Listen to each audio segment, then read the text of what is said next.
అదే RTV app వార్తల్ని క్షణాల్లో చదివే అవకాశం ఉంటుంది. ఒక న్యూస్ పేపర్, ఒక టెలివిజన్ ఛానల్ మీ చేతుల్లో ఎప్పుడూ ఉంటాయి. హైదరాబాద్లో ట్రాఫిక్ కష్టాలు త్వరలో తీరనున్నాయి. విశ్వనగరిగా గుర్తింపు పొందిన భాగ్యనగరంలో హెచ్సిటీ ప్రాజెక్టు ఏర్పాటుకు సన్నాహాలు జరుగుతున్నాయి. ఈ ప్రాజెక్టు ద్వారా నగరం నలుమూలలా పై వంతెనలు, అండర్ పాస్లను నిర్మిస్తారు. హైదరాబాద్లో రహదారులు త్వరలో అద్దంలా మెరిసిపోనున్నాయి. అందుకోసం రేవంత్ సర్కార్ 6,000 కోట్ల రూపాయలు విడుదల చేసింది. హెచ్సిటీ ప్రాజెక్టు ద్వారా హైదరాబాద్లో ట్రాఫిక్ సమస్య పరిష్కారానికి ప్రత్యేక చర్యలు తీసుకుంటోంది. నగరం నలుమూలలా వంతెనలు, అండర్ పాస్లు ఏర్పాటు చేసేందుకు సన్నాహాలు చేస్తోంది. పాత బస్తీ నుంచి ఐటీ కారిడార్ వరకు ఈ ప్రాజెక్టును అమలు చేయాలని రేవంత్ సర్కార్ నిర్ణయించింది.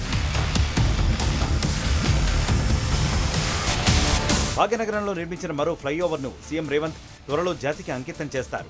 నెహ్రూ జూలాజికల్ పార్కు నుంచి ఆరాంఘర్ 6 లేన్ల ఫ్లైఓవర్ ప్రారంభోత్సవానికి రంగం సిద్ధం చేశారు.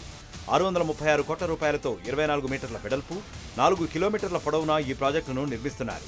ఆరాంఘర్ ఫ్లైఓవర్తో శాస్త్రీపురం, కాలాపత్తర్ వంటి కీలకమైన జంక్షన్లలో ట్రాఫిక్ రద్దీ తగ్గుతుంది. శంషాబాద్ ఇంటర్నేషనల్ ఎయిర్పోర్ట్, మహబూబ్ నగర్, కర్నూలు, అనంతపురం, బెంగళూరుకు వెళ్లాలనుకునే వారు ఈ మార్గంలో సులభతరంగా ప్రయాణించడానికి అవకాశం ఉంటుంది. హైదరాబాద్లో పెరుగుతున్న జనాభాకు తగ్గట్లుగానే వేగం పెంచడానికి టీ సర్కార్ సన్నాహాలు చేస్తోంది. చిన్నగా ఉన్న రహదారులను పెద్దగా చేయాలని భావిస్తోంది. అందుకోసం ప్రత్యేక ఫ్లైఓవర్లను నిర్మించి ట్రాఫిక్ సమస్యల పరిష్కారానికి చొరవ చూపుతోంది. ఇప్పటికే అంబర్పేట ఫ్లైఓవర్ నిర్మాణం పూర్తయింది. అర్ధాంతరంగా నిలిచిపోయిన ఉప్పల్ నారపల్లి పనులు మళ్లీ మొదలయ్యాయి. ఇవన్నీ అందుబాటులోకి వస్తే హైదరాబాద్లో ట్రాఫిక్ సమస్యలు తగ్గుముఖం పట్టే అవకాశం ఉంది. మరిన్ని వీడియోస్ కోసం ఛానల్ ని సబ్స్క్రైబ్ చేయండి. లేటెస్ట్ అప్డేట్స్ కోసం వాట్సాప్ ఛానల్ ని ఫాలో అవ్వండి. ఆ లింక్ డిస్క్రిప్షన్ లో ఉంది.